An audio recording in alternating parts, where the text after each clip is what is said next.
Okay,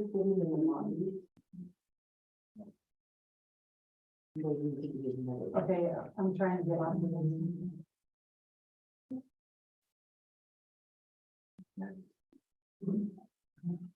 I don't want to talk about how background on.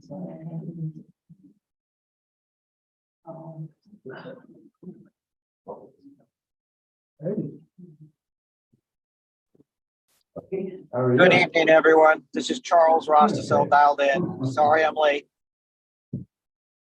Like we're constantly getting hit. Like last week, we had tragedy at Mega Foods. And then this week, the boy that we've been taking care of, and then when Bell after last chemotherapy, he got rushed to the hospital. So now he's getting transfusions and stuff at the children's hospital. So it's been a rough couple weeks. Yeah, yeah. Well, things can definitely be challenging, but now it's January, so let's see what it definitely around it.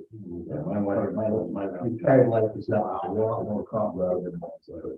Yeah. That's fun. You join Bobby's softball team, that keep you busy. He's got like what, four days a week that he plays? Yeah, yeah, unfortunately, I wouldn't be able to, no. But I did go down on Sunday. Far up. I got that's part of what the city is. The position this way from different sections.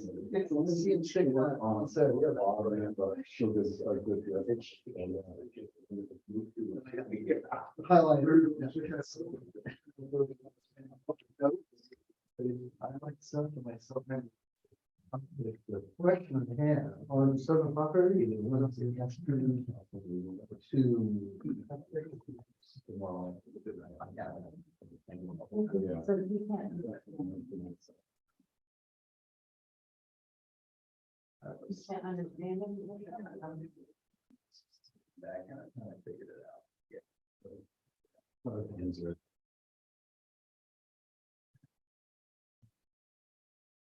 Can someone on Zoom hear what we're saying?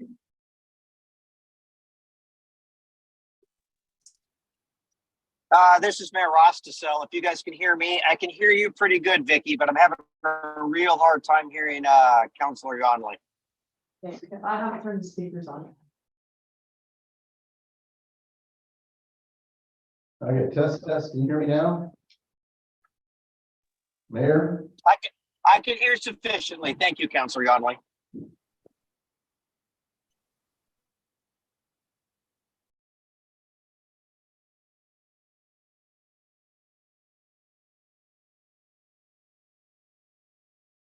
Okay, we're gonna go ahead and get started, and we will go ahead and officially appoint another person to chair the meeting, since the mayor is unable to be here and it's difficult for him to chair where he's at now. And Councilor President Aldrich is not going to be at this meeting.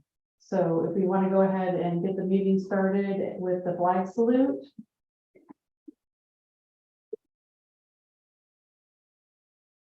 I pledge allegiance to the flag of the United States and to the republic that stands one nation under God, indivisible, with liberty and justice for all.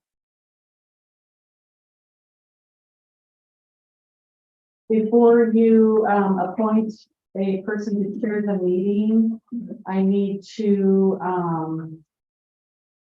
remove consent agenda F, which is the approval of the Waller's Park use application. They requested that to be removed off of the agenda.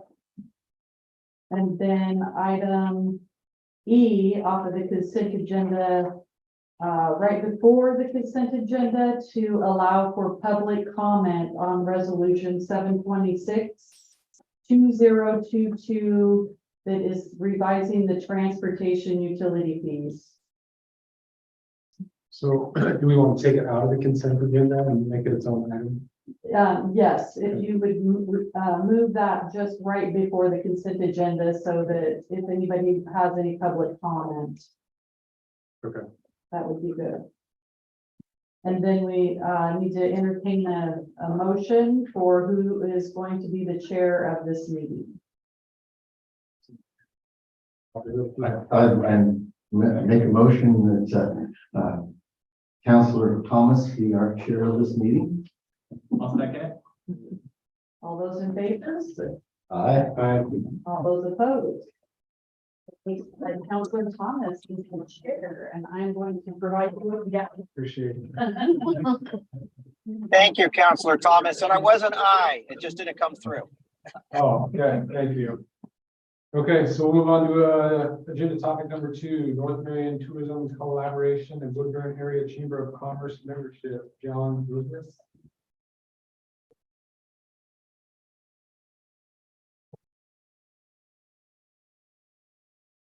Good evening, councilors. My name is John Zovers, and I'm the executive director of the Woodburn Area Chamber of Commerce. And been doing the job about 4 years now. And we are the Woodburn Area Chamber of Commerce. We have members within Woodburn, Hubbard, Jervis, St. Paul, and the surrounding areas.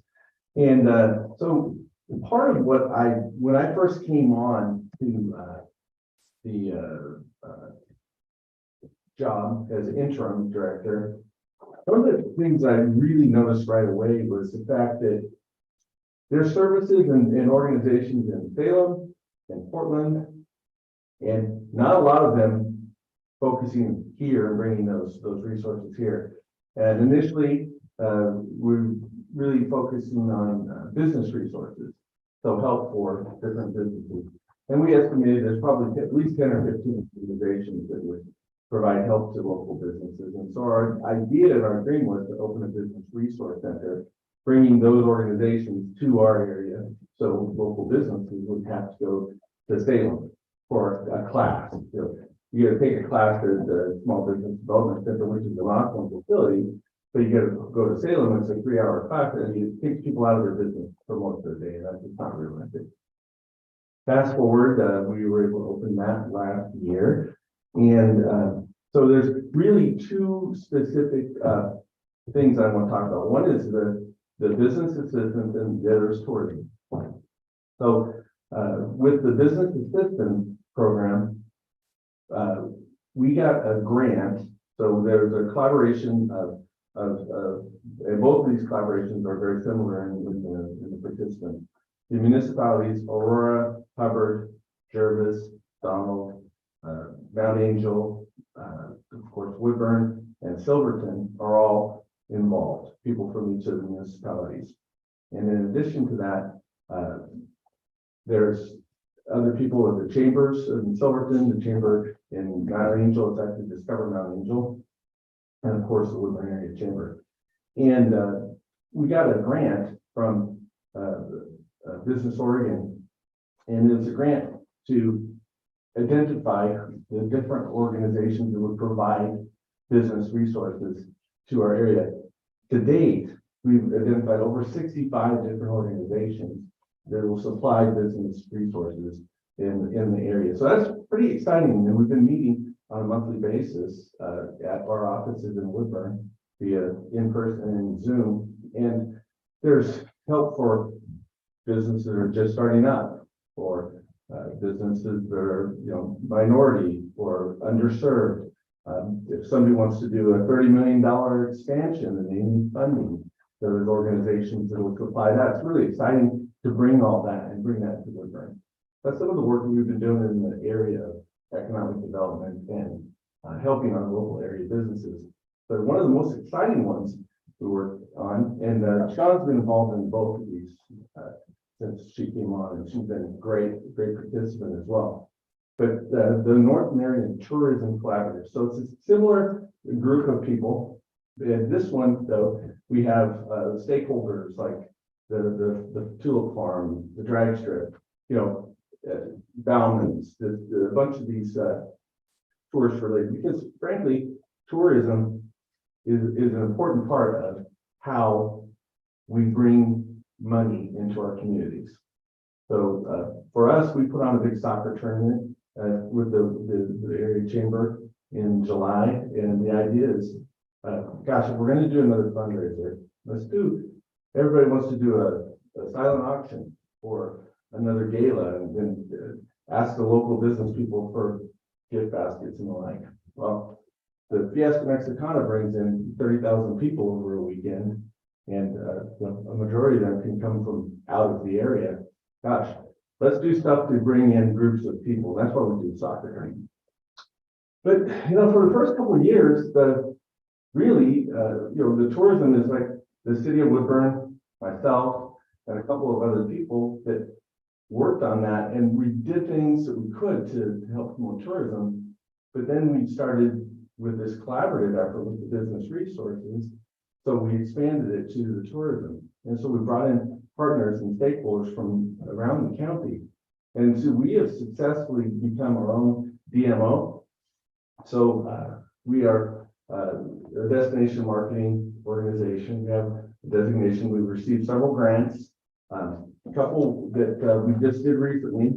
One was destination ready for downtown.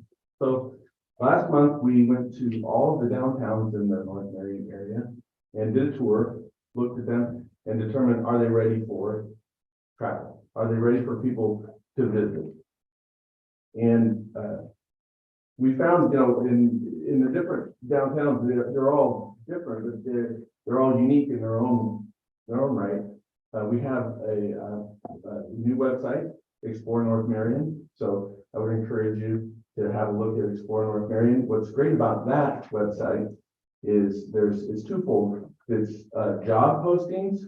So if somebody's looking for work or somebody's looking for employees, that's a great place to do that. But the aforementioned organizations that supply these resources and services, they're listed there, and there's video about most of them, and we're constantly improving that website. So you're bringing more of those resources to the area. And then for the tourism, we have a traveling kiosk. So if you've been to McDonald's and you do the self-ordering, think of it like that, but more of a touch screen interactive thing. So when you have the one of your festivals here, you can have that brought to it's indoor, outdoor. We have the crew that will bring it out and set it up. And to get people there at one location, well, what else can we do? How do we keep them in Marion County? So that's been pretty exciting and very well used. And down to this, the North Marion County #works.com is the website for the business resource.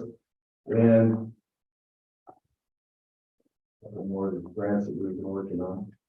So we started meeting pre-COVID with the people, but right now, Marion County, Oregon State Parks, OSU Extension, the Wooden Shoe, Bauman, St. Paul Rodeo, the Oktoberfest, Powerland, the Willamette Valley Visitors Association, Woodburn and Silverton Chambers of Commerce, Mount Angel Chamber of Commerce, Aurora Colony, Hanson's Winery, the Premium Outlets, and a bunch of the other destinations.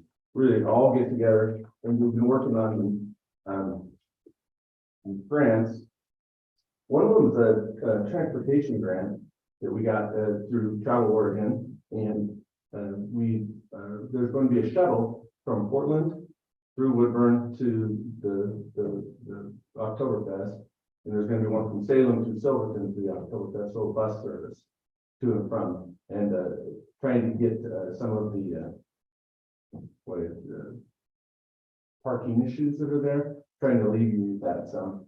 The downtown readiness, and then our most recent grant that we're working on is this. Of all the work that I've done in tourism, what's so unique about this is we get so much more done because we're all working together. So, myself, if I'm sitting there trying to build a website, I've got limited resources. I'm one person, but 17 people can work together. Or they say one person can get one thing done and 2 people can get 10 things done. So it's been probably the most productive type of effort that I've been involved in as long as I've been doing this. Currently, the grant we're working on is creating a strategic plan for the longevity. Because we've had so much success with this program, we're working diligently on what does it look like, how are we going to organize, so we can carry it into the future, because it's not a City of Woodburn project, it's not a Woodburn Chamber project, it's not a Silverton Chamber project, it's an area project. And so we're currently working on solidifying what that looks like and how we're going to proceed moving forward, because frankly, it's just working really well so far. Any questions on either of those? No? Yeah. So, and a little bit about the chamber. We have 225 members currently in our area. We're active in the community, of course, in the tourism, the economic development, and really trying to make our area a great place to live and work. We did a study recently. 60% of the people in our area travel out of the area for employment. And 60% of the employees in our area come from somewhere else. That's, how do we fix that? And you think about, I have nothing against Wilsonville. I have nothing against going north, but I just don't ever want to have to drive back in the afternoon again if I can help it. So how many hours a day, how much energy and money and time can we put back in our community? Because making our communities a great place to live and work is one of the goals of the chamber. It's not just helping the businesses, but it's helping create a happy community. So that's essentially one of the other things that we do, and we really try hard to work on creative ways to make that happen. And so that's why we have this coming weekend in Woodburn. There's the Taste of Woodburn. It's a city event in the plaza on Saturday and Sunday. And during our soccer tournament in June, there's a one-day. So we're bringing in over 100 teams, plus conservatively 3,000 people a day for 3 days coming into our community. The last two times we've had the tournament, the Mega Foods last year said they had the best week of, better than pre-Thanksgiving and pre-Christmas. And that's where people are really stocking up on food. That's something. And the restaurants all did really well. So this year, the Woodburn Downtown Association, we're sponsoring salsa. So it's a salsa making contest. So it's been to a chili making contest before, salsa making contest, and then salsa dancing contest. I don't know if you know who Elias Vegas is, the dean of students at Chemekina. He teaches salsa dancing. They're going to have that as well. And so, because we have all these people here for the tournament, we're trying to get them to circulate within the community. So we're inviting area restaurants to enter their salsas, so people have a passport, go to each of those. We're going to get this filled out. The idea is to get them to circulate within the community while they're here, rather than going somewhere else. So, I guess Hubbard really hasn't been a member of the chamber. Jervis, Woodburn, they're both members, and having Sean come on has been like a breath of fresh air. She's awesome. She's engaged. She understands why we're doing the work that we're doing, and we'd like to invite you to become a member of the chamber and formalize that relationship and kind of work even more moving forward. And I think the chamber can be a good part of helping you accomplish some of your goals. Well, thank you for the presentation. All right. Appreciate the information. Do we have any questions for Mr. Zovis, Councilor Yonley? Yes, I do. So this is separate from the Woodburn Chamber of Commerce. This is a Woodburn area, so it covers a larger area. It's a separate organization. It is the Woodburn Area Chamber of Commerce. There has been. Okay, so that's good. It's always been. That's all. Okay, I know. Shoot, this one's probably 10 years ago, but Mhm. we used to have a little organization that was under the Woodburn Chamber of Commerce. It used to be over here in Fire Hall. But I guess our local members were decided that they lost interest, weren't enough members, and so they dissolved. Members for several meetings. There are quite a few members in the Hubbard, Greater Hubbard area. So We have our own little sub organization here in Hubbard. fantastic. But Yeah, I wasn't, I'm gonna run my business one. So, but yeah, they went to probably about half a dozen meetings or so. And I Do you know remember what it was called? Did they have a name? They did, but gosh, I was. So about the time you go to bed tonight, you're gonna remember, right? Probably. In the middle of the night, I'm, oh, yeah. But, yeah, it was a small, subset of business owners, and I was actually a representative of the city of Hubbard council going down there, that's why I was going to that project. Yes, it's long enough ago, because that's, name was actually. AFED, is it AFED? That's. Covered Business and Economic Development. Thanks.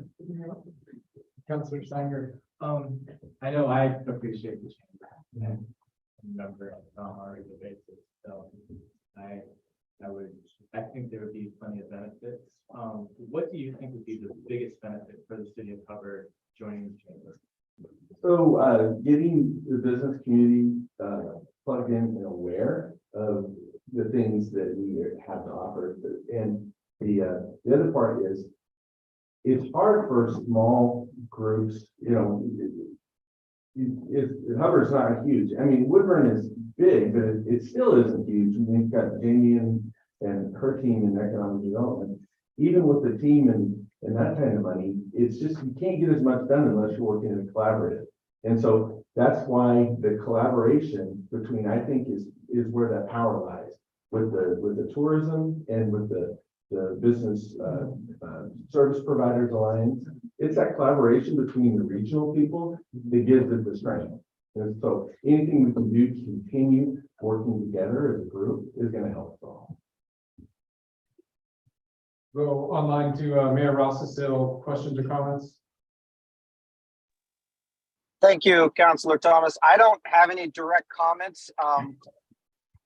I do like the idea. My biggest concern is when I look at Hubbard, we have a very strong industrial area, but we don't have a very strong commerce area. So I would, hopefully, if we were to join, I would like to see how we might be able to use this partnership to actually maybe encourage more commercial development. But that's all I pretty much got. I don't have any direct questions. Great, thank you. I just want to get a little staff input from Administrator Wade, just on your thoughts and how we might utilize this. Yeah, thank you, Counselor. So as you've heard, there are a lot of partnerships going on with the collaboration. Also, the fee is about $250 annually. One of the things that I was looking at was the tie into some of the smaller businesses to attract them to the Hubbard area. John has a much better contact and networking system than I do at this point. I think that would be very valuable. Also, they can help with posting our recruitments. We have a very difficult time recruiting. And this would be kind of a cost shift or a cost savings as far as how we advertise for recruitments. But I really think the partnership and what we're looking at as far as the economic development of our area, whether it's industrial or some sort of retail, we can really partner with Woodburn Area Chamber. Great.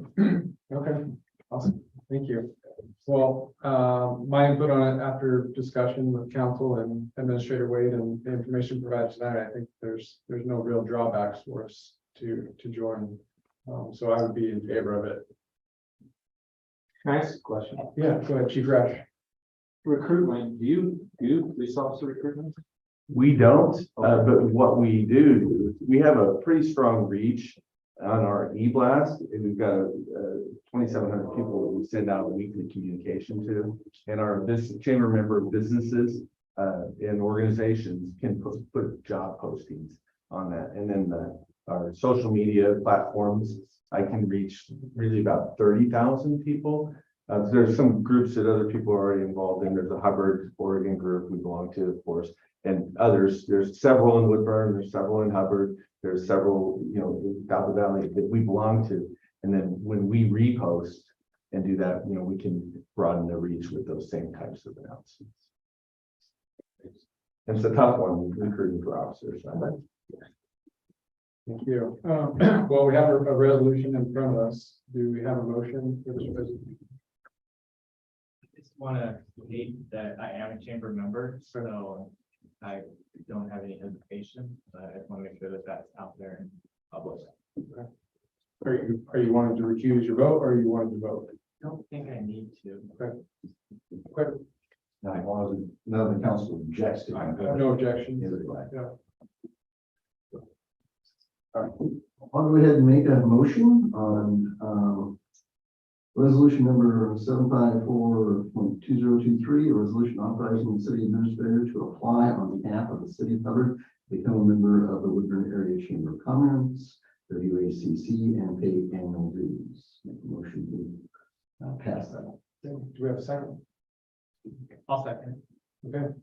All those in favor of passing resolution number 7542023, please say aye. Aye. Aye. Okay, so none opposed, motion carries unanimously. Thank you. Okay, Thank you, sir. appreciate it. Moving on to topic number 3, discussion regarding enterprise zone application by City Administrator Sean Wake. Thank you, councilors. Approximately 10 years ago, the city of Hubbard entered into an enterprise zone program with the city of Donald and also the city of Aurora. This enterprise zone program was more of an incentive to bring in some industrial type employers into our area. And the enterprise zone program applies to just the 1.8 square miles of Hubbard, which is currently the industrial park area. The COG and Marion County have summarized the last 10 years of reporting, and that's been included in your packet. And really, there's only been one business that has taken advantage of the enterprise zone within Hubbard. We would have imposed $4,275 of property tax. But because they applied and they were eligible, we exempted them for 3 years from making those payments. So what we're asking for now is to submit a new application for the enterprise zone program. It expires June 30th. And so we're looking at expanding the program for another 10 years. Do any councilors or the mayor have questions or comments regarding this enterprise zone application? I'll start with Mayor Ross. So I have none. I did find the information provided in the packet though on beneficiaries of it over the last couple of years or 10 years was very informative. So City Administrator Wade, I do appreciate you adding that into the packet, but I have no additional questions. Councilor Young. Yeah, I remember when this first got put in place and the idea that was when we had a large economic downturn and everybody was getting thrown out of work. And the Hubbard area had not a very wide employment base. It really impacted the city and our revenues in general and the population as well, and houses were popping up for sale all over the place. So we're looking at doing that so we could expand our industrial base and hopefully widen that. Again, there's just been the one company, but I don't think there's any other than the taxes itself, the revenue from that. There's no annual cost anymore for that, is there?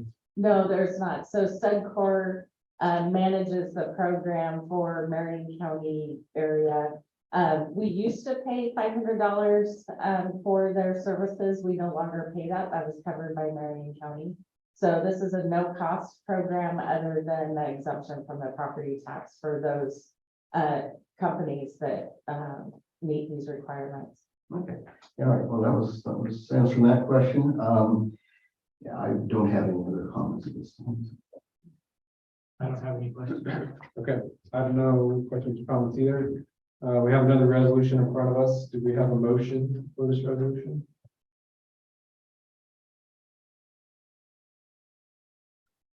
Make a motion to pass resolution number 7612023, a resolution sponsoring an enterprise zone for the city of Hubbard.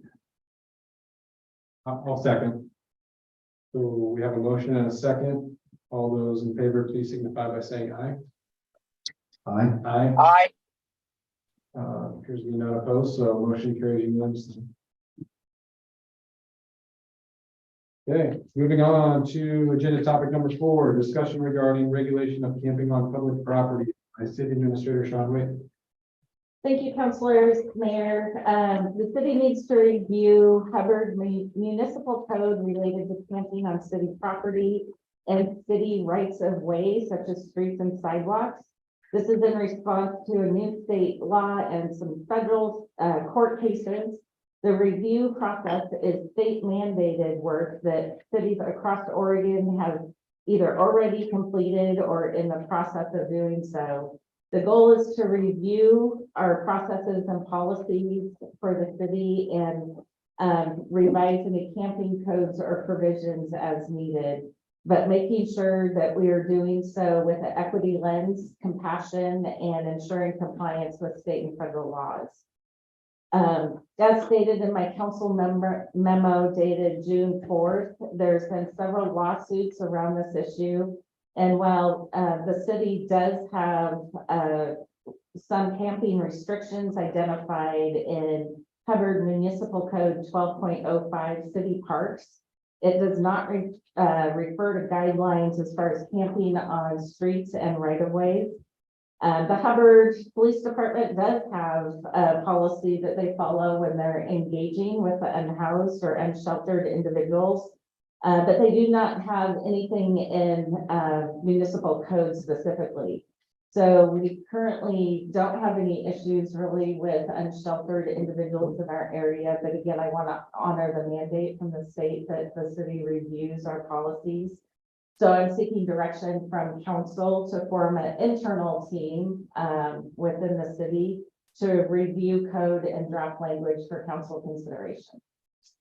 Thank you. Yeah, I think it makes sense. I think we've all been seeing this bounce around to other cities and some of the bans or changes they're making to their municipal code related to camping, mostly during daytime hours, but certainly based on guidance from Administrator Wade, I think it makes sense to review this to make sure we're in line with state and federal guidelines. So I'll go to councilors and mayor here for more input.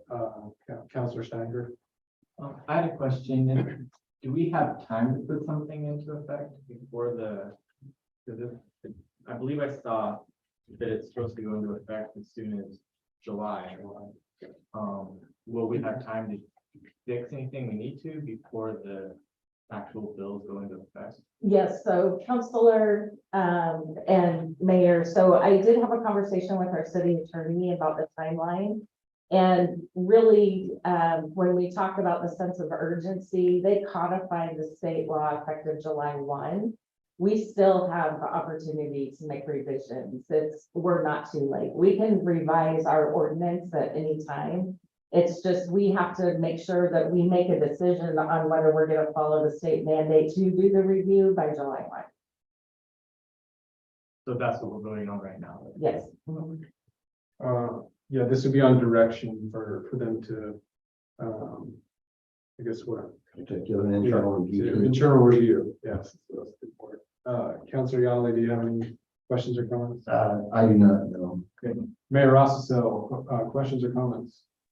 Only comment I have is I understand we have to do the review. So City Administrator Wade, I greatly appreciate you leading this effort. My biggest concern going into this review is I would like to make sure that whatever recommendations might be coming out, that we don't find, or hopefully that we don't have a bunch of loopholes that allow individuals that might not have the best intentions of taking advantage of whatever ordinance is put in place. But I'm assuming that we'll come back with the recommendations from the committee.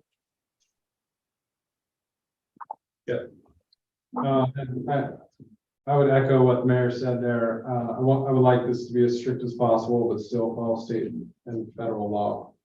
But I think, do you just need a consensus or do you need a Consensus. okay, do we have a consensus here? I see 2 heads shaking. Mayor Rossesell?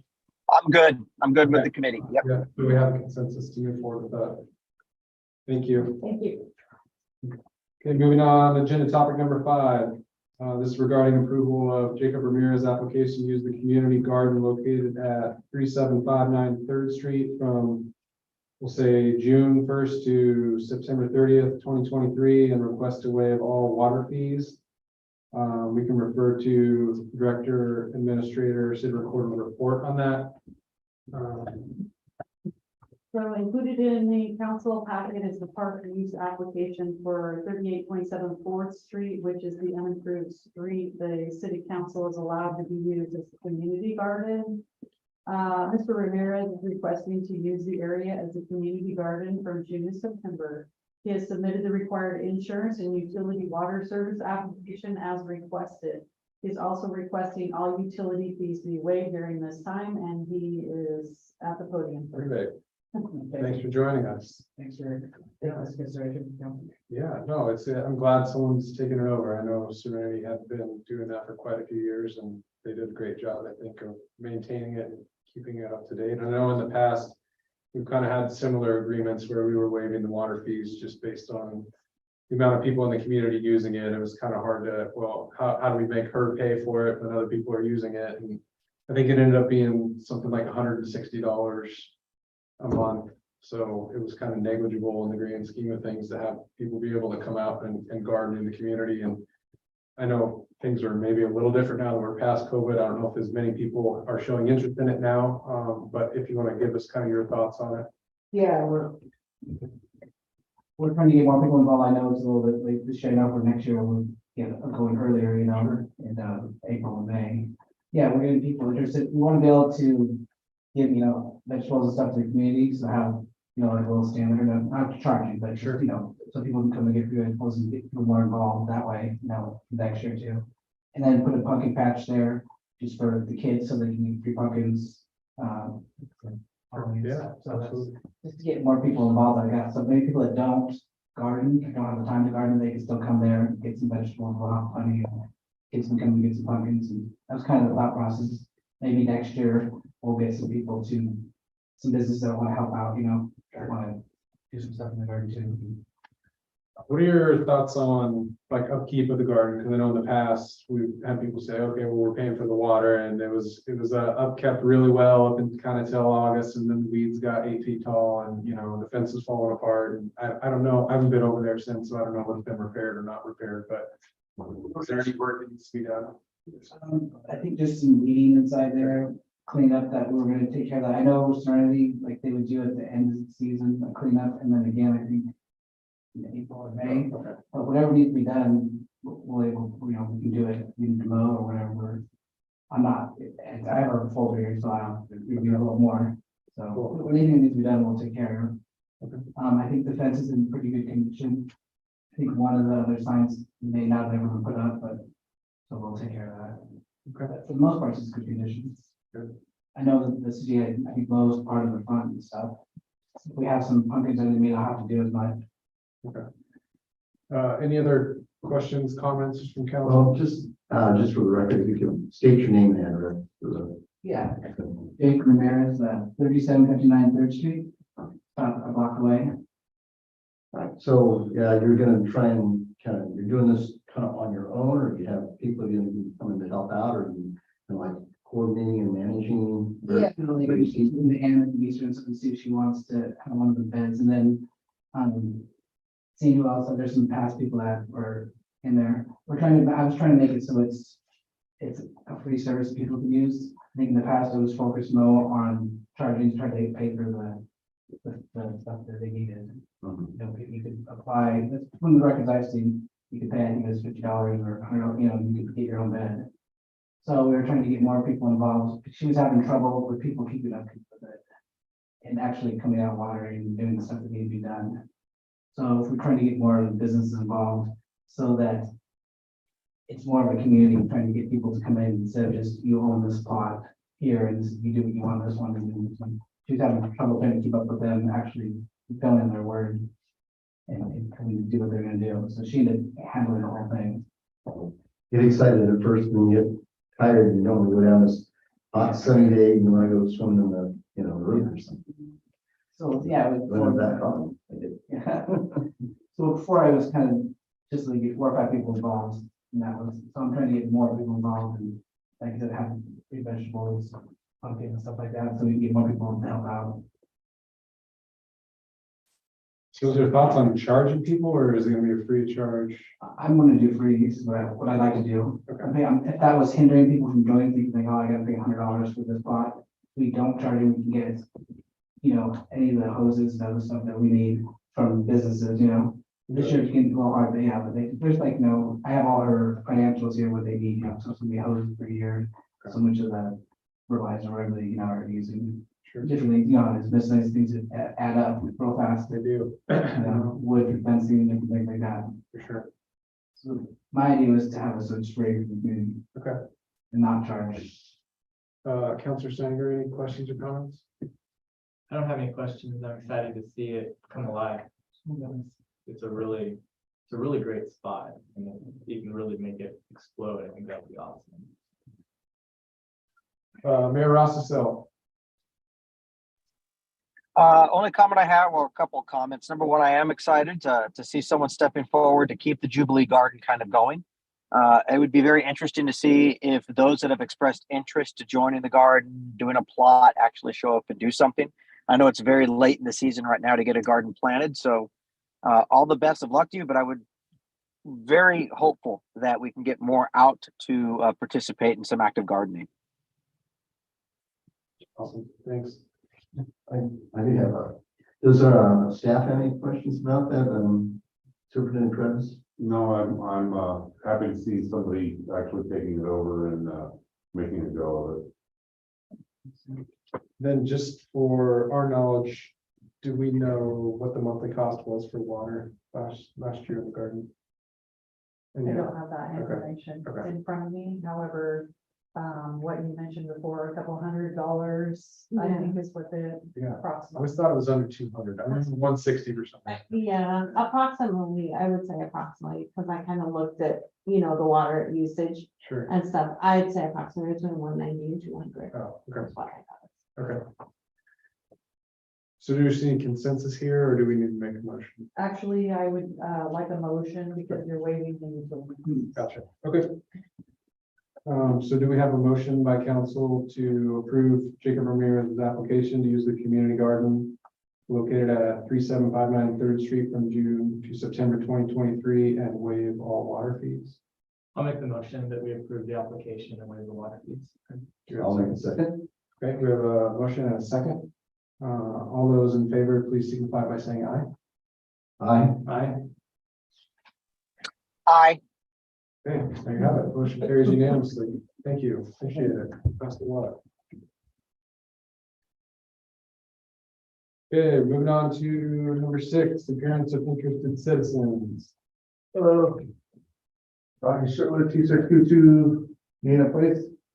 So, as you know, I was at the budget committee meeting and we had a individual on the budget committee bring up a concern about overgrowth, and we were asked, who planted, they said the city, and they said, basically, why is the resident responsible for that if the city planted it? That was one of the things. Another thing, 5 days ago, Miss Parcher, she's a, very, outstanding resident of the community of Hubbard. She posted in the Hubbard community page 5 days ago about the drinking fountain. And then somebody chastised her by saying, reach out to Public Works, but she can't reach out to Public Works if it's after hours, and she notices it running. And I got pictures right here. It's in extremely bad shape. I went over there, I popped off the fountain thing, and a bunch of orange water was gushing out of it, like for like 3 minutes, and that's water that's going into people's mouth. And I didn't think that was good. And the thing right here looks like it needs caulk. And when I went in behind to shut off the water, I was able to get the water turned off until Public Works were able to take a look at it. But I see a lot of waste in water. And in the back of the drinking fountain, where all the pipes were, there was a lot of standing water. So that's a lot of gallons of water going into waste. And it doesn't look very sanitary from my standpoint. The water pan and the faucet, I would suggest that it needs to be replaced, and then some caulking around the the water fountain, the base and everything, because it looks really, if I can get permission to show Council Thomas about the pictures of the shape and the water and everything around it, Could you just, so everybody knows which water fountain you're at talking the about? Barnsley Park, off the trail. I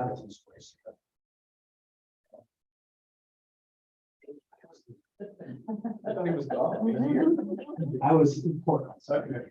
But the thing is, by people going on there and leaving those kind of comments, it really deters people concerns about posting things without them to get like feedback, negative feedback from people. And I think that we got a wonderful community, and that's what the Hubbard community page is for, right?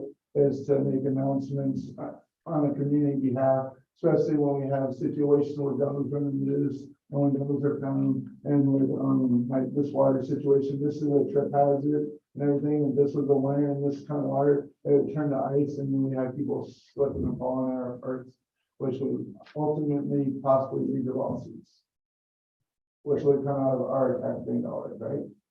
Thank you, Mr. Sherwood, appreciate it. I'm gonna pass it over to staff and then we're gonna pass it back to Mayor Rossensville, but, Superintendent Krebs, about the water fountain, is there a plan for repairs there? Yeah, we turn it on every season. It's one of those that we've got a valve, out in the street on Fifth Street that during the winter season, we turn it off because it's unprotected in the back, uninsulated, so we would tend to lose pipes if we don't. Unfortunately, the way that particular fountain is built, there's a small hand well in the back that you're able to access the plumbing. Unfortunately, it's not big enough to replace all the piping in it. When we turned it on, we did do a little bit of maintenance to it, and at the time we walked away, it was not leaking anymore. It was leaking when he turned it on. He tightened it up, did some adjustments to it. As he walked away from it, there was no problems with it. These problems have arisen since that time, and we have turned it off at this point to so when we have time, we go make some sort of an assessment of what we need to do with it. Overall, it needs to be rebuilt, and to be rebuilt, we need to take it down because there's no way to get to the plumbing that goes into the ground. So that is where we're sitting at right now. We know we have a problem with it. But we also know that the correction of that problem is going to be an extensive rebuild at that time. Out of curiosity, don't we have a water fountain at the restroom? Yes, we do. Is there any reason to have that one there anymore? In case somebody gets thirsty doing the laps around, it's pretty big laps, so like a half a mile, right, around the whole park.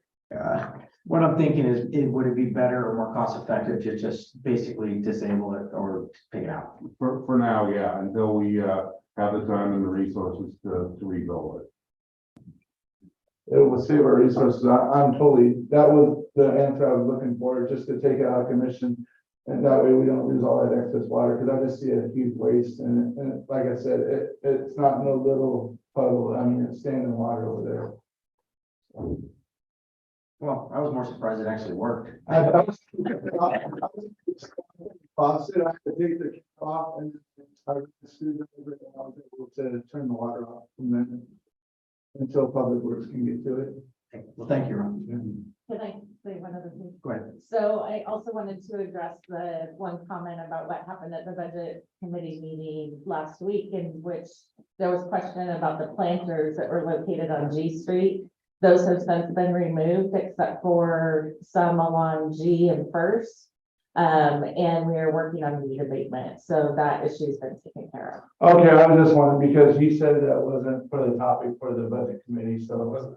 Yeah, I know, and that's why I wanted to bring it up as a concerned citizen, because she wasn't here tonight, and I thought it was appropriate. Okay, city staff and I have already reached out to her. We had a chat with her last week. Thank you, appreciate it. Yeah. Thank you, Ron. Can I just ask a quick question? We have a way to alert Public Works on our website, correct? or their How does that work? So there's an email email? and then there's an on-call number. Yeah, if there's an emergency, they call the, non-emergency number and it goes to dispatch and whoever's on the pager, gets called out for whatever the emergency is. And that's all on the city website, so, I believe that it is on their public works Yeah, website. it is. just so that people can know how to get a hold of Public Works, that is, just want to make sure that was out. After, that's, and we're doing that after hours email, and it's a phone call and application. Perfect, okay. Okay, any more interested citizens? If not, we'll continue moving on. And Counselor Thomas, I do appreciate you very much. Hopefully I was able to come across on that okay. Didn't get a bang the gavel, but maybe next time. Okay, let's move on to the agenda topic 7, city administrator vacation request. I was actually surprised to see this on here. Usually this is just handled internally, so it's good. Big one like a staff. No, so typically when, we hire employees, they earn, vacation credit and then at 6 months, it gets applied and then they're able to use it. Administrator Wade, has a family, function coming up in July. Then it won't be quite her 6 months yet. So, the request is to, utilize some of the vacation time that, or vacation credits that she already has banked. So. Or Okay, leave so- without pay. Or leave without. We'd rather not, but let's ask the council and see what they have to say. How long is the event? So, I would miss, Monday, Tuesday, Wednesday, the last week of July. About 3 days. Yeah, 3 days. My contract requires that I come to council. on Obviously. the time off. I will say this much, since City Administrator Wade has joined, I have talked with her on Saturdays, on Sundays, late in the evening as well. I have no issue having us approve her ability to run a family function. So I agree. I have no problem. I totally agree also. Do you need a vote or a motion or a consensus?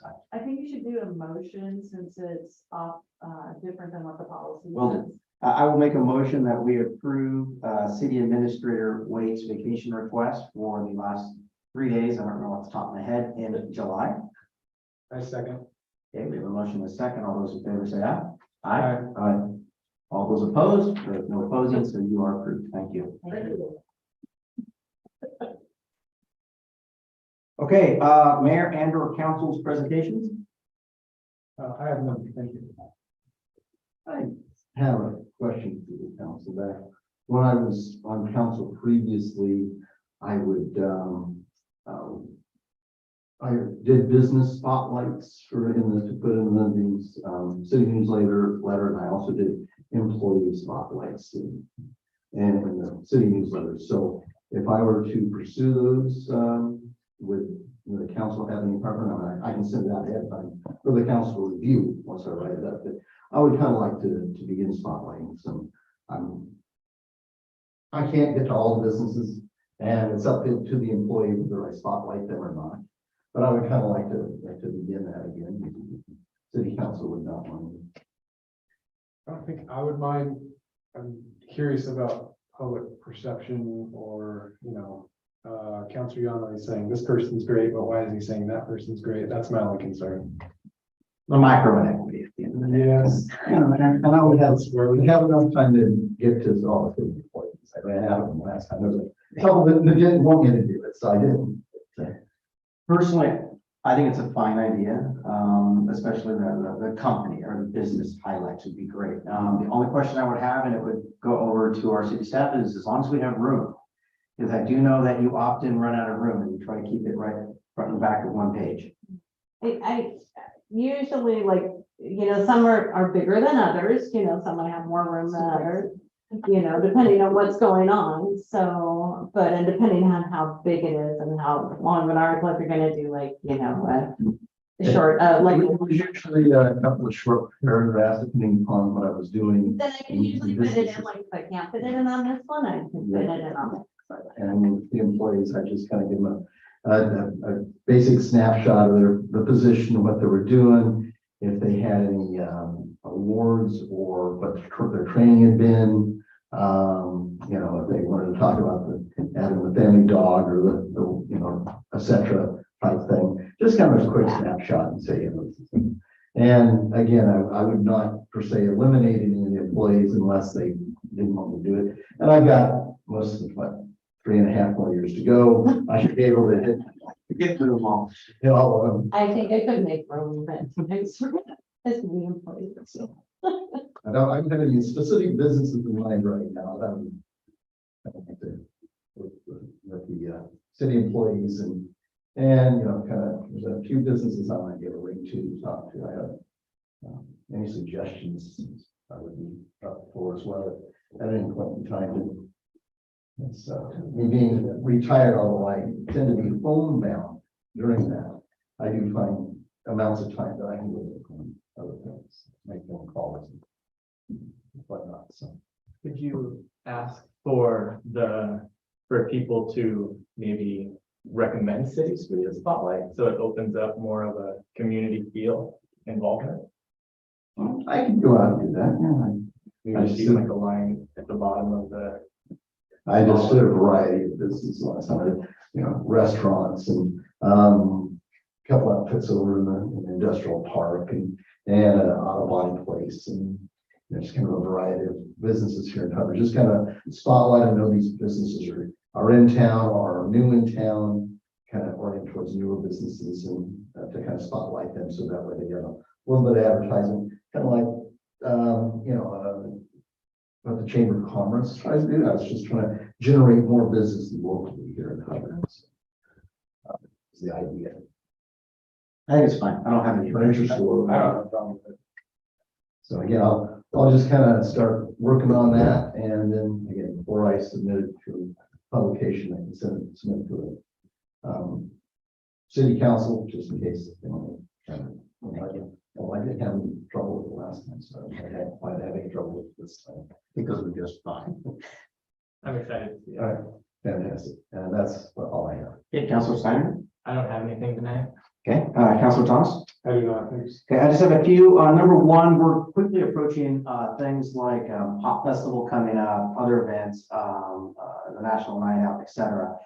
The city administrator, wait, I know we've talked in the past about it, but is there ability to get council members as well as city staff just simple name tags that they can wear, whether it's to the Hot Festival or whether it's the National Night Out, etc., just to identify us, people who walk up and say, oh, hey, complaint or a compliment, hopefully compliments, not complaints, but to identify us out in public. So when we're at a big public event, at least they have an opportunity to know who we might be. So they Yes, mayors, councilors, we can absolutely get those ordered. Is there any objection from council on that? I mean, it's a request I might have made, but what I'm trying to do is when we're like walking around the Hot Festival or wherever it might be, that we have something that identifies us as at least a council member for the city government. And we can always take them off and put it in the pocket. That's right. So it's not like. Okay, next one, maintenance. Thank you for your weekly update. I've noticed when I came into town or leaving town just the other day up by St. Agnes, fresh bark dust laid down, weeds were under control. And I can understand right away, so we'll have a contractor or something coming out, taking care of it, parking areas, etc. It's going to go a long ways at the end of the day, seeing just those simple little efforts in the appearance and our city, etc. So thank you, staff, for driving that. Another one, just a quick shout out to Public Works. Thank you for getting the water fountain, the splash fountain on time. I understand we'll talk about the pump burning out in a second. But no one's come up to me every time I've sat up there and say, hey, how's the other ring not working? No one's mentioned it yet. We will probably after this. But anyhow, thank you for getting that up and running, listening to the kids' laughter up there, kids having fun. It's worthwhile. Next one, Sean, again, thank you. Not Sean, City Administrator Wade. Thank you very much for your weekly updates. They're very informative. It's been very refreshing, and I just so council knows, I can definitely say as mayor, 60 to 70% of the weight's off my shoulders, and she is doing an amazing thing of job. So thank you. Thank you. That's all I've got. And move on then, if there's nothing else, for city administration report. Okay, Mayor, Council, thank you very much. I'll start off with my legislative update. The Senate walkout continues, as you probably all know. Most legislative activities have stalled. However, there still is work being done to move forward with the proposed liquor tax increase from 50 cents to $1 per bottle. The vote by the OLCC board is anticipated to be June 15th. The revenue share discussion is still underway, but it's not part of the plan at this point. But the COG and League of Oregon Cities have actively been working on promoting that this should be part of the revenue share. So as things continue to develop, I will let you know. Sign and Die is coming up on June 23rd. So if things don't pass by then, it could be in July before we hear more. House Bill 3201 is the Broadband Equity Access Project. It is at the governor's office for signature. Business Oregon plans to issue planning grants either this year or early next year. And then infrastructure build-out grants will be available in late 2024 and early 2025. Business Oregon has asked staff to start mapping out any projects that the city of Hubbard may have. And so staff will be working with Data Vision to develop a draft scope, and we'll present it to council for discussion within the next few months. I understand Data Vision already has some sort of plan of what they were looking at to expand network throughout Hubbard. And so we're going to just kind of revitalize that plan, bring it forward, and have Business Oregon take a look at it and see if we can get some of those grant dollars to implement expansion of broadband in our area. So more to come on that. Let's see, the city adopted, so I'm on policy development. The city adopted a financial policy in 2009. And I plan on building on the existing policy to develop an outline on how the city will manage financial resources to provide the best value to the community. The financial policy will also increase accountability, promote long-term strategic planning and thinking, and manage and reduce risk while ensuring compliance with GFOA and the Secretary of State standards. I hope to have a draft to council by August. My plan to have it here in August, so we're starting to build up to our goal setting and prioritization process for budget development. I'm already on the next fiscal year to start preparing for that process. So that's coming. And with that said, I started on year-end close activities. The final check run for the year will be June 28th. One thing that I do want to point out that you may have noticed in your financial statements included in the packet, it reflects $20,000 that was unallocated at this point. At the point of when we ran the report, I hadn't finished all the bank reconciliations. Those are now complete and everything balances, everything's been allocated. I wanted to point that out just in case, since it's a public document.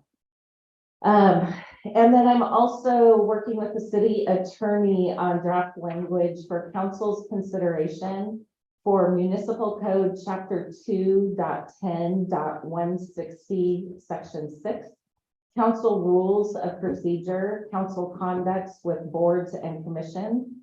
It was brought to my attention that there's some language missing in that area as it relates to committees. So as you have guidelines to deal with different boards and commissions and how you elect different members and how you address any issues or conflicts of interest, that is missing for committees. So we will be adding that language as well as some other just cleanup language. So I will have that back to you by the next council meeting. Let's see, I've set up a meeting with the leadership team. We're actually meeting tomorrow to start discussing policies and procedures for recruitment, hiring, position management, and onboarding of new employees. I want to create a standardized process for how we recruit, hire, onboard, position management. There's been some inconsistencies that I've observed and which creates a liability for the city. So I want to make sure that we reduce that risk and all of our policies and procedures are documented and followed.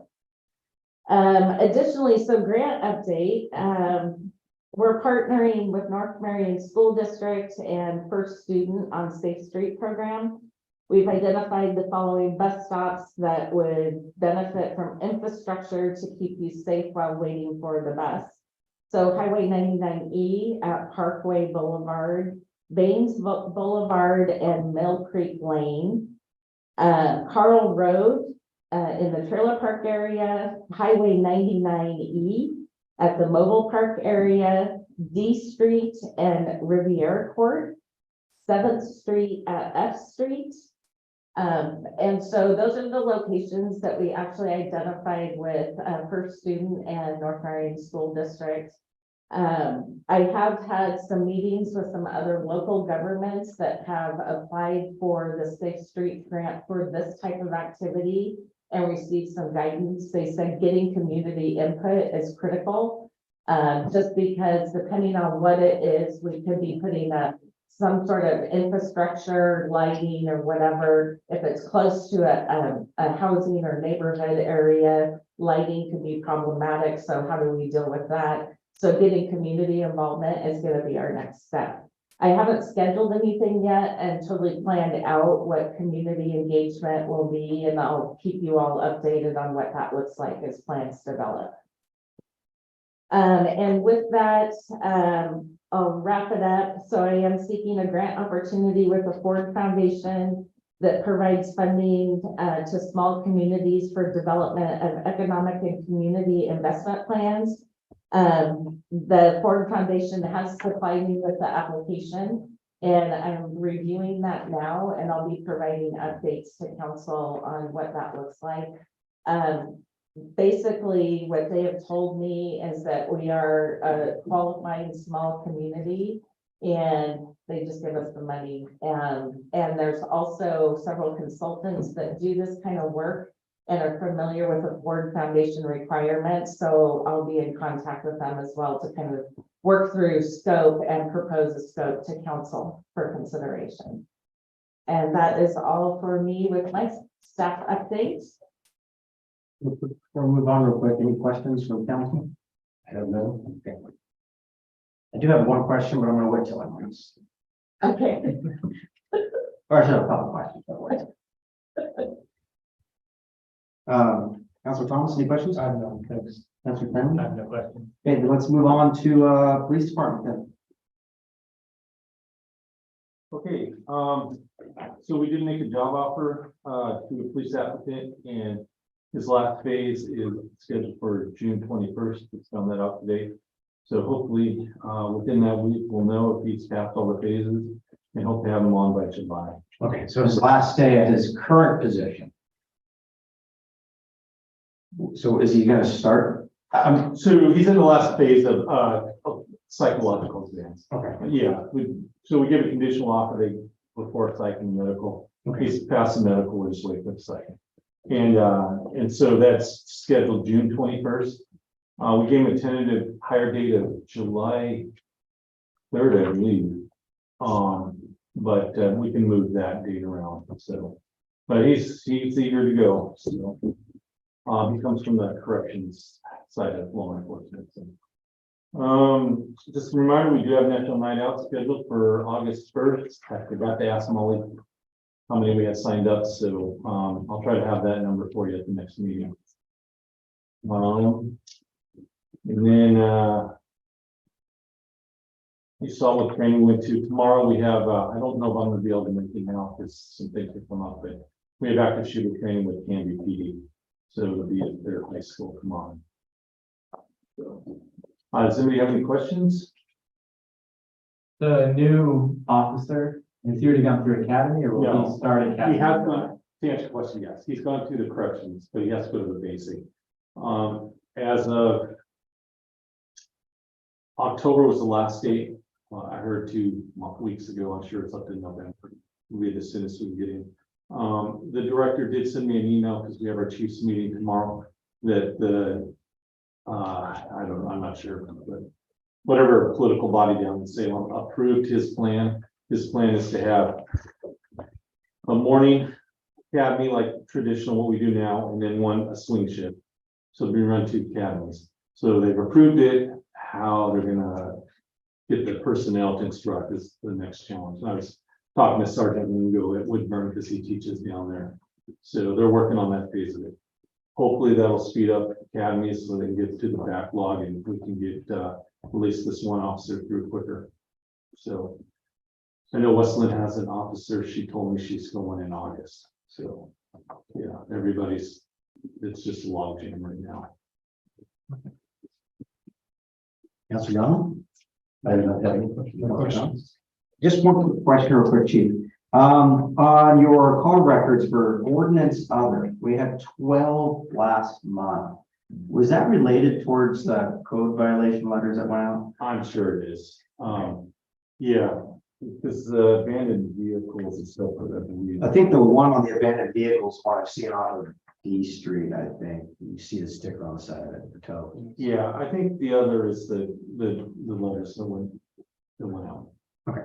It has to be. 'Cause So could we line up a future topic maybe on a policy for how we can do that in the future, like dating letters, double checking to make sure that so violation letters go out, stuff like that? I'm gonna sit down with Sergeant Anderson, because we want to continue this internship. And this actually gave it, I mean, he's a good kid and gave something meaningful to do.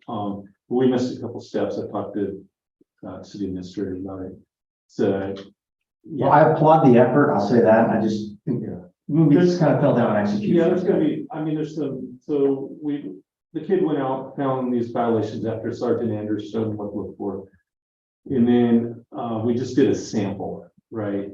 A sample, and then, okay, then we sent letters out. No, we need to check every property and double check. I mean, especially with the rainy season, I mean, people couldn't mow their lawns. Yeah. In March and April. And then if there is still a violation, going, knocking on the door first. And just let them know, hey, it's time to cut the lawn or whatever. No, that's our plan, or the junk. I think there was 3 targets. It was the vegetation, how we word that, the junk in the yards, and I'm sorry, I'm missing. That's okay, that's okay. Three that we had in target, and we just missed some steps, and we'll improve that the next time. I would definitely suggest if it's a first time violation, they've never got a letter before, knock on the door, just to ask them, hey, are you aware of this? It would go a long ways besides just a letter where they had no clue what it was. Absolutely. We have, we all see it. There's chronic houses that we chase around. Yep. And eventually they'll cut their lawn, and then I'm sure it goes on, so. Again, as I said, I applaud the effort. I know we've asked many times in the past to have more proactive enforcement of our ordinances. So again, thank you for at least starting that process like that. That's my only question for this report. Okay. Any other questions for Chief Frank? If not, let's move right on to Administrative Department. Just a reminder that, special city council meeting, June 21st at 6:30.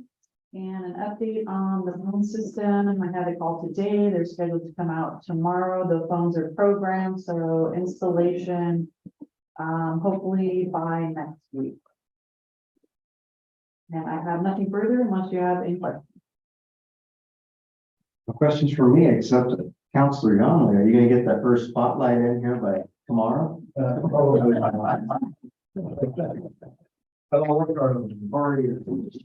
All right, any questions for Administrator? No question. We'll keep moving on to Public Works.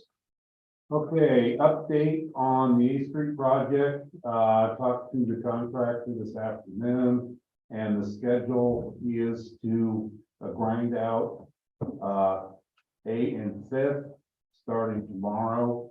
And they're gonna have flaggers, and as they leave, they're going to signage, and it's gonna be left. For Thursday, they're going to pave that and then start on the intersection, right at the intersection of 3rd and A. Same drill with Fifth and A, they'll have flaggers there during the day while they're working, and then they'll put signage on it to tell that there's gonna be some dips there. And Friday, they're going to, pave the whole A Street section, so hopefully by Saturday morning, we'll have a new street, ready for people to travel on. From there, they're gonna finish the, concrete, they got a separate concrete company working, and they're, pouring sections of A Street as we speak. Then they'll be working on, the sidewalk down Third Street, D.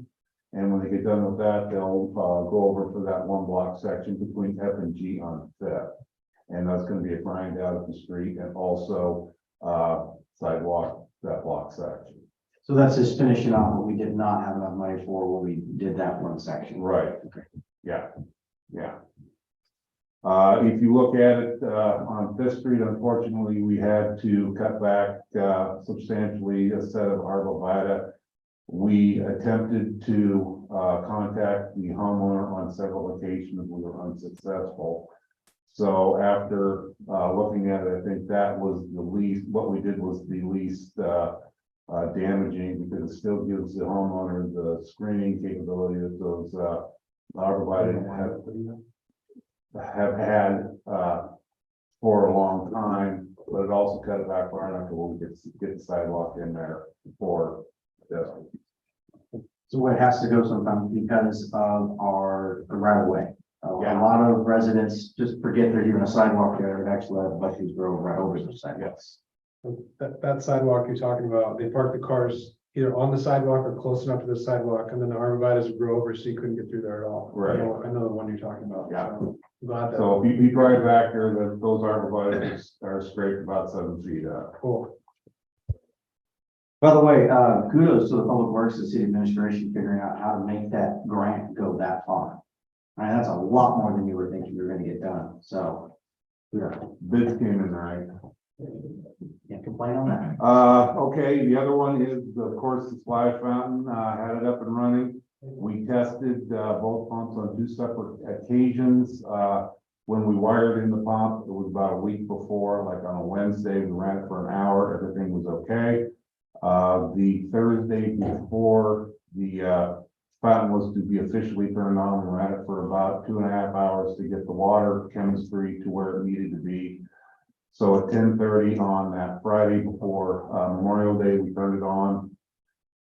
Noticed that when we came back from lunch, about 1 o'clock, the fountain was off. Pulled the lid on the vault that holds all that equipment, and it was full of smoke. And that small 5 horsepower pump that runs the outer ring burned itself out. Now, was this the new pump? That was the new pump. Is it under warranty? I talked to both the electrician and made a call to the company, and basically what I got from both of them is because of the extreme duty environment that it's in and the age, we bought it, last summer, and it's been in the storage facility at the restrooms until we were ready to put it in. They will not warranty it because they cannot guarantee that it was their doing that caused it to go bad. It could have been the atmosphere that it was in. So what are we gonna do different with the next pump that comes in?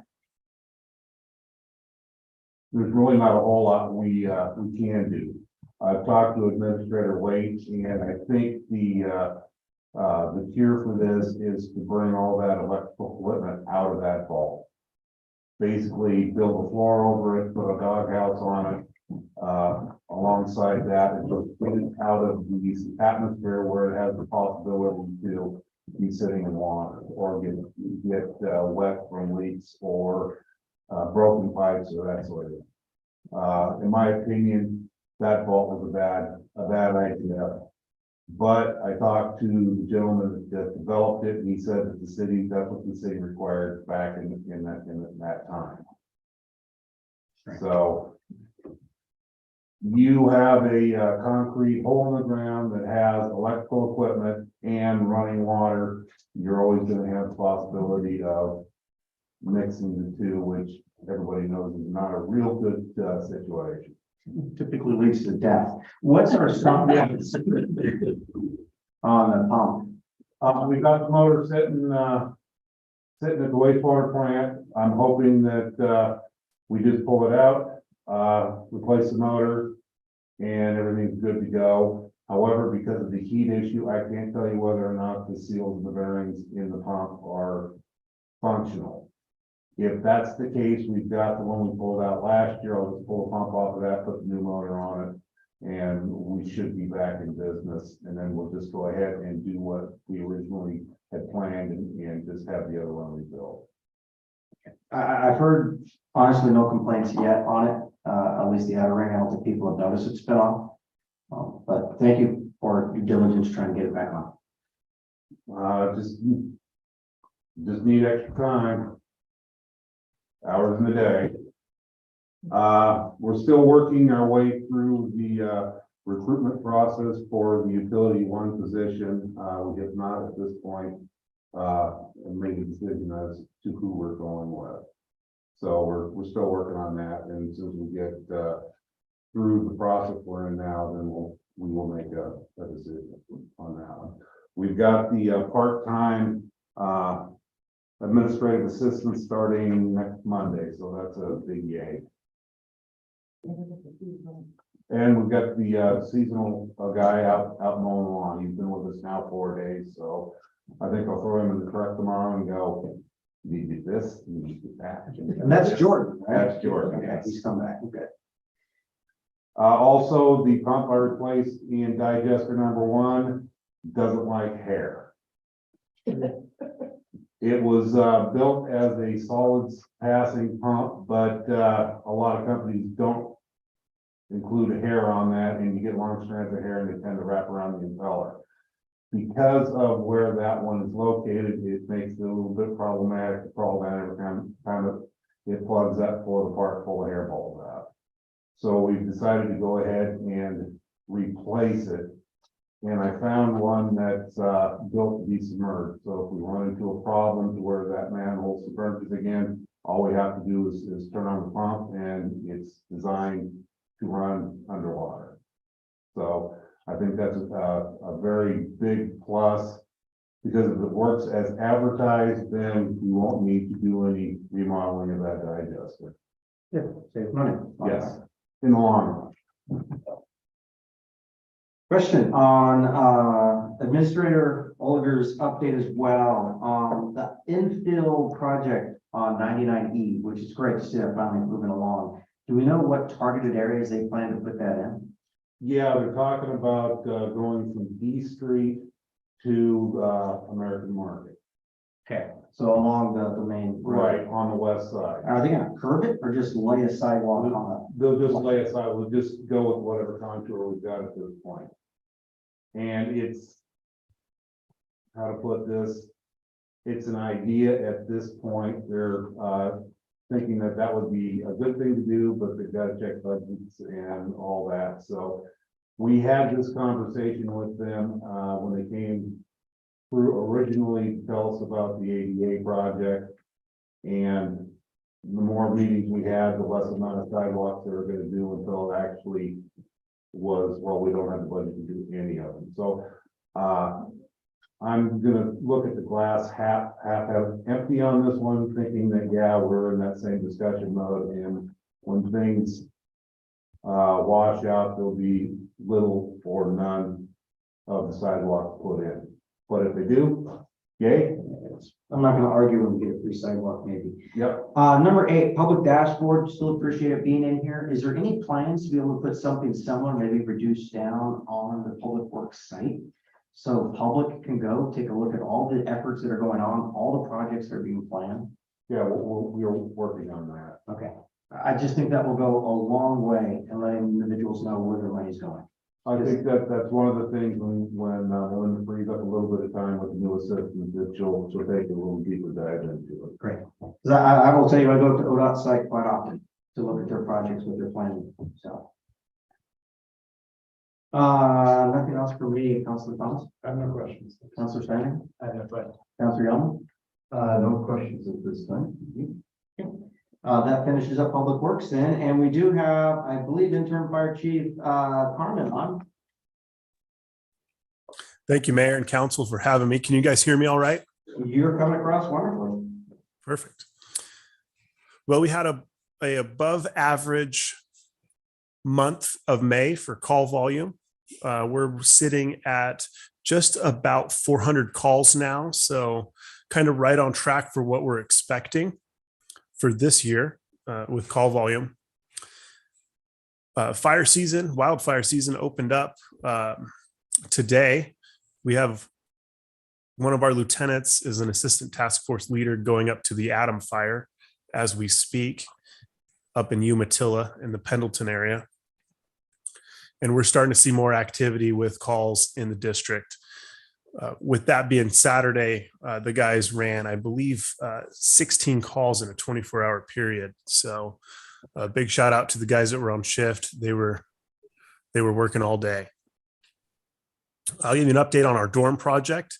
The construction is nearly complete. We expect that to be done this Friday. And then we're waiting on a sprinkler permit to be inspected, and then the project should be completed. So we're looking at somewhere at Wednesday next week for 100% completion on that.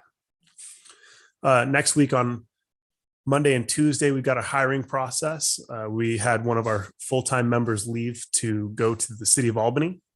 So we're going to be filling his position. And then we were awarded a grant from the Oregon State Fire Marshal's Office that will provide us with 2 seasonal members to help out with the summer months and the additional call volume. Do you guys have any questions for me? Thomas? No questions. Thanks. Councilor Stein? I do not. Councilor Thomas? I have no question. No question at all for me, but I'm glad to hear your dormitory project is moving along swiftly, it sounds like. And should I assume then that, I guess I can call it burn line on this one, but are we at a burn ban now for backyard burning? I haven't heard yet, so there's no backyard burn ban yet, but we don't typically hear until a few days before when those bans go into effect. No worries. I mean, usually it's always called a burn line anyhow. I just was kind of curious. Okay, I don't have any other questions for you, Chief Carmen. I do appreciate you dialing in though and providing us an update and keeping you tied in with the city as you're doing. Thank you guys for the opportunity. I appreciate it.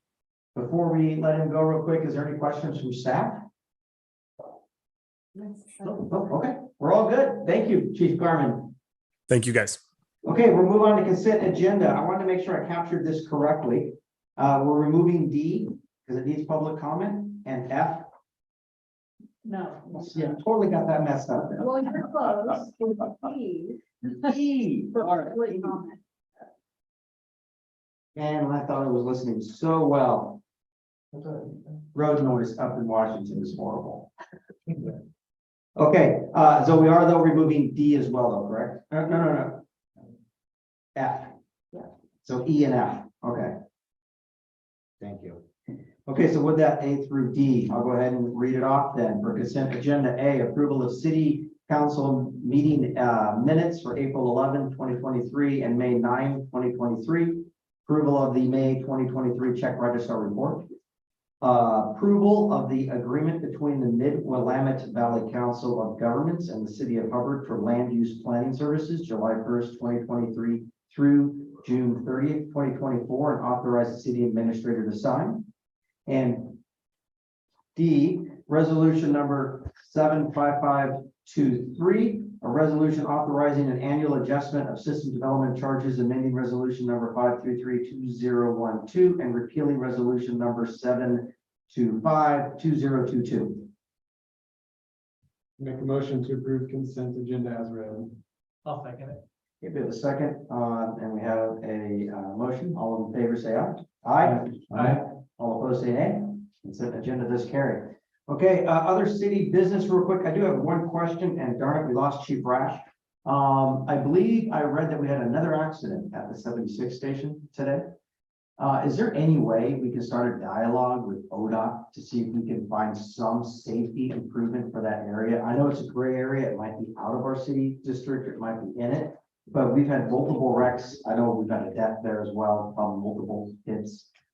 It'd just be great if we could start a dialogue to see if there's anything we can do on 99 to improve that safety right there. Absolutely, Mayor, councilors, I'm more than happy to reach out to ODOT and start those conversations. Thank you. And I was hoping Chief Roush would be here so we can understand maybe how many more, calls, but again, just right online, we had another accident, so. Okay, any other city business? So are we gonna, dealing with, resolution number 756-2023 at this point in time? I think it needs public comment, if I'm not mistaken. So we have to do that, should we do that now? Or? Yes, you need to ask if there's any public comment on that, and then you will also need to, ask for a motion to pass the resolution. So we gotta pull it out of consent agenda then. Right. But, We did that. okay, so you did that earlier, but here's the question I have. Did we notify the public to let them know that they can come out and speak on this? So as long as it's on the agenda, then you're okay. Then let's do that. You wanna do that for both E and F? No, F was requested to be pulled off. Okay, so it's just E. Let's go ahead and do Just that need then. your public- So with E, we do have a resolution number 756-2023, and it's a resolution that is revising the transportation utility fee for the city of Hubbard and repealing resolution number 726-2022. I asked though for a brief summary of what exactly the change is. It's, increase, the same as or similar as the system development charges. These kind of go hand in hand. So, when the system development charges are increased, the transportation fee is also increased. Okay, yeah, I just want to make sure that we're gonna have at least something mentioned. So I will open it up for public comment on resolution number 756-2023. Do we have to come up here and say their address again? Okay, Rocky Sherwood, 2622 Nina Place. Was it the one, Councilman Thomason, that guy came in and wanted to make Hubbard a stop from Portland to? No, it's not. No, what you're talking about there is a bill to ask for our state government to start a study program to see if it would be feasible putting something like that in. Cause I guess I haven't heard, and I guess people in attendance doesn't know anything about this transportation thing either. Could you elaborate a little bit on, what we're trying to get accomplished from the public comment? Cause I thought I was jumping up because of that one thing that we had that guy come through. Yeah, that's a different topic. Okay. The street fee is already on your utility bills that come out. And, it was passed quite a long time ago. So this is just an increase to that based on the, ENR index. So what transportation, is it the bus that goes through here on 99 or? No, it's for maintenance of the city streets. Oh, maintenance for the. Some potholes. Oh, so they want to basically use, higher our taxes to replace like city streets, side streets and stuff, like the bit or something. Just maintenance. Just maintenance. Yeah, so when you look at a larger bill, sometimes even when you look at your water bill, there's multiple fees on there. I think there's even a sidewalk fee, if I'm not mistaken, or the street, general street fee, or I think it's utility. But that water bill covers a lot of fees that go in to allow us to actually raise money to do things like street repairs, pothole repairs, maintenance of the infrastructure we already have. And, just wanted to clarify, no disrespect, I know you, I haven't heard anything of this until tonight. And was it posted anywhere on the Hubbard community site or the city page about this topic tonight?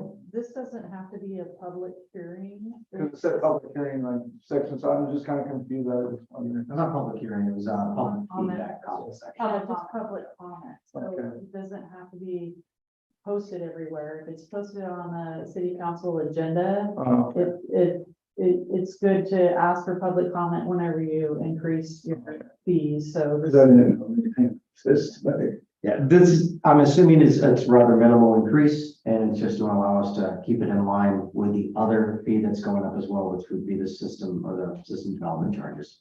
Thank goodness they waited until after the pandemic, because they wanted to raise their garbage fee and everything else, then pandemic, so thank goodness they waited for at least that. Well, they'd have to pick a garbage up every week first. These fees are, looked at annually for the system development charges and the transportation utility for the ENR index increase. Okay, so now that we went ahead and did the public fee or comments on that one. Do we go ahead and make a motion and now pass? Yes. Okay, then I'll go ahead and make a motion that we approve resolution number 7562023, resolution revising the transportation utility fees for the city of Hubbard and repealing resolution number 7262022. I second. Okay, we have a motion and a second. All those in favor say aye. Aye. Aye. All those opposed, say nay. Motion carries unanimously. Okay, did I miss anything? Okay, and Councilor Thomas, did I miss anything? Keeping honest on that one too? Okay, with that, next topic's adjournment. Make a motion to adjourn. Okay, all those in favor say aye. Aye. Okay, this meeting is officially adjourned. And hold on. Councilor Thomas is gonna gavel us out. What are we doing?